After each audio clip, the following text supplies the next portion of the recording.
A few miles down the road, I noticed something big lurking in my rearview mirror.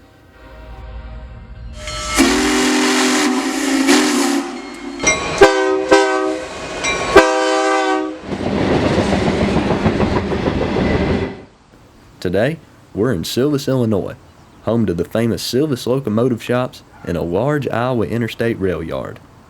Right now, we're standing at the western end of the yard, looking east. It wasn't too long before an SD-38 started to get moving. This is a local freight that's making up and organizing its train. While this is happening, I'll go ahead and tell you a little bit about the Iowa Interstate Railroad, because they're pretty dang neat.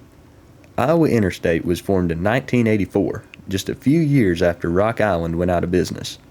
They're a Class II regional railroad and operate over 500 miles of track. Even though they have a sizable route stretching all the way from Chicago to Omaha, they only have 42 locomotives. Because of Iowa Interstate's location and access to Chicago, they have interchange points with every single Class I freight railroad, something that no other Class II railroad can say. As a result, Iowa Interstate sees lots of business as a middleman. Despite being a small railroad in the grand scheme of things, Iowa Interstate does a lot in terms of publicity. They own and operate 2 Chinese QJ steam locomotives, which they use for PR stunts and excursion trains. They also have a heritage unit and a tribute unit, nodding to their predecessor railroad, Rock Island. The heritage unit wears one of the Rock's many paint schemes, and the tribute unit has proper Rock Island colors, but says Iowa Interstate on the long hood. Because Iowa Interstate is a smaller railroad, it's not very busy. This line sees only about 4 trains per day, 2 through trains as they're called, and 2 locals. As the local freight was finishing up its switching, a crew started to board the through train. Headlights turning on full power signifies that this train's getting ready to depart. A few minutes later, the train slowly pulled out of the yard, with the tribute engine second in the lash up.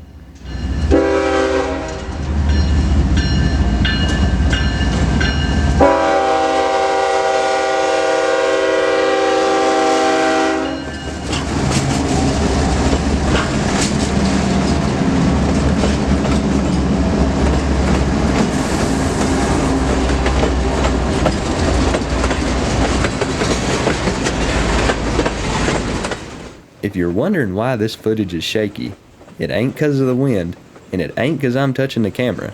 It's 'cause of the train, literally shaking the ground the tripod's on.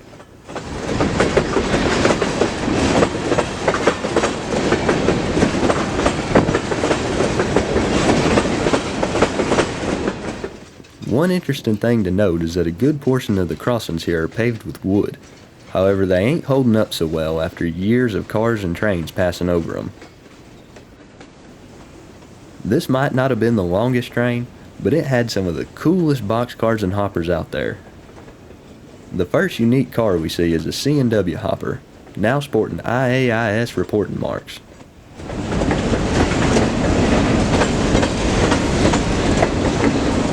Up next was an Oregon and Northwestern IPD boxcar. All IPD boxcars date from the late 70s to early 80s.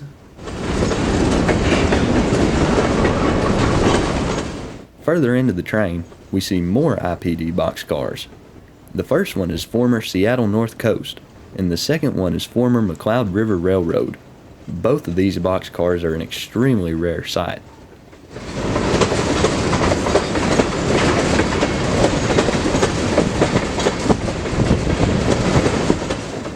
Towards the end of the train, we see 2 very old Canadian Pacific grain hoppers, still wearing a faded Pac-Man logo.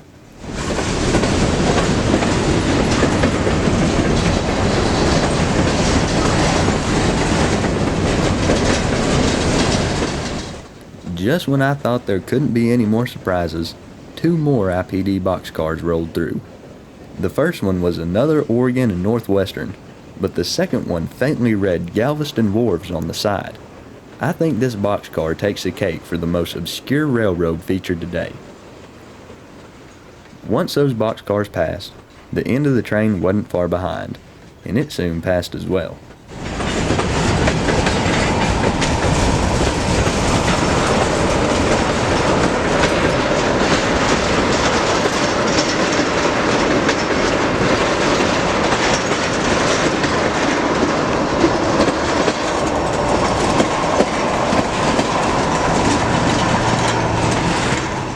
Now this was quite unexpected.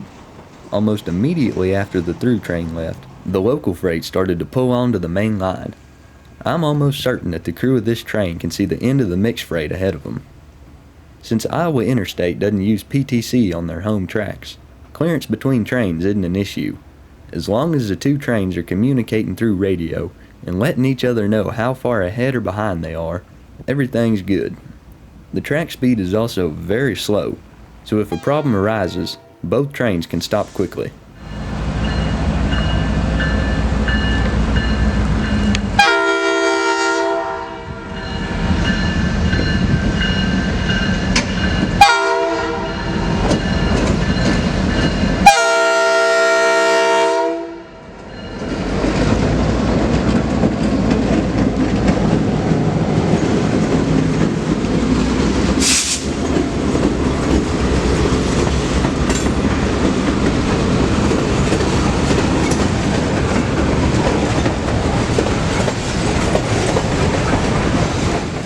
Since both of these trains were real close together and traveling slow, I figured I'd have a pretty good chance of catching both of them again if I gave chase.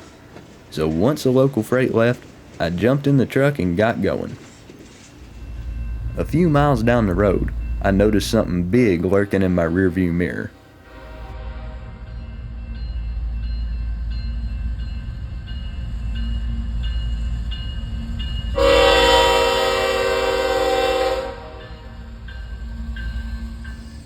One car ride later, we arrive at the banks of the Mississippi River, and just in time too.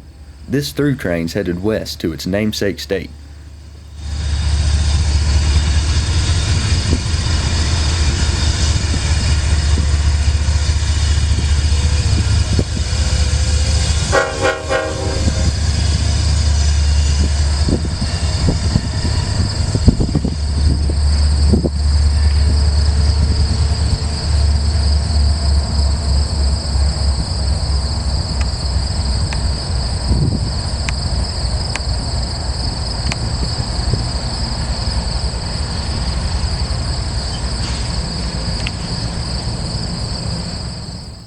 Now we get to see a side profile of all those neat boxcars.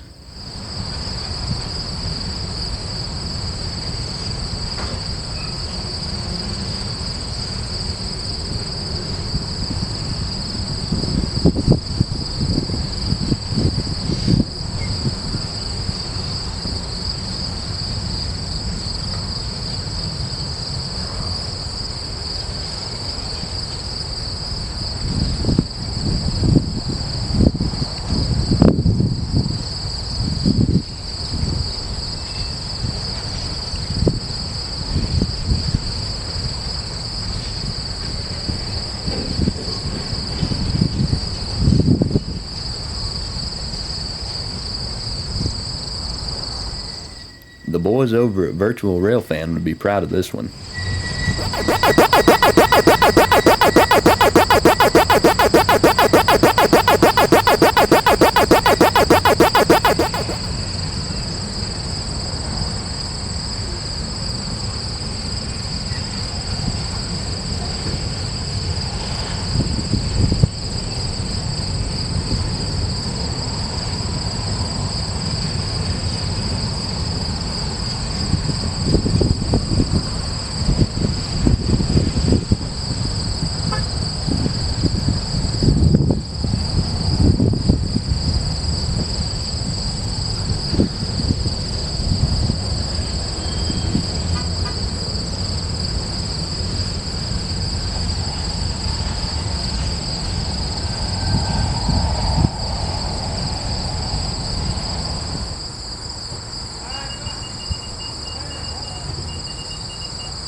Remember when I said the local freight was right behind the mixed freight?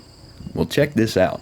As soon as the manifest was coming off the bridge, the local freight was just arriving at the turnout, and it too went west on the bridge, but not before dropping off a crew member at the switch.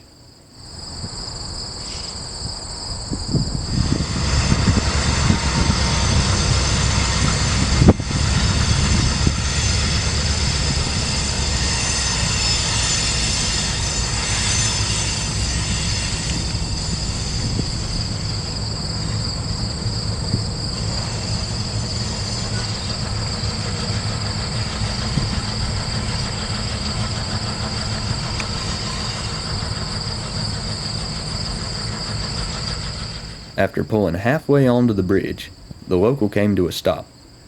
I was certain the crew member on the ground was going to reset the switch, go back to the locomotive, and the train would continue onward.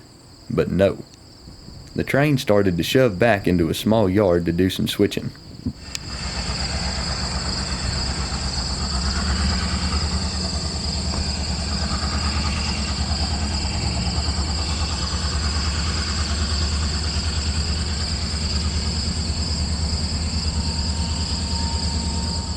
With rain on the way and no good viewpoint of the yard, I decided to call it a day. Thanks for watching. If y'all enjoyed this video, consider checking out some other ones of mine. Till next time.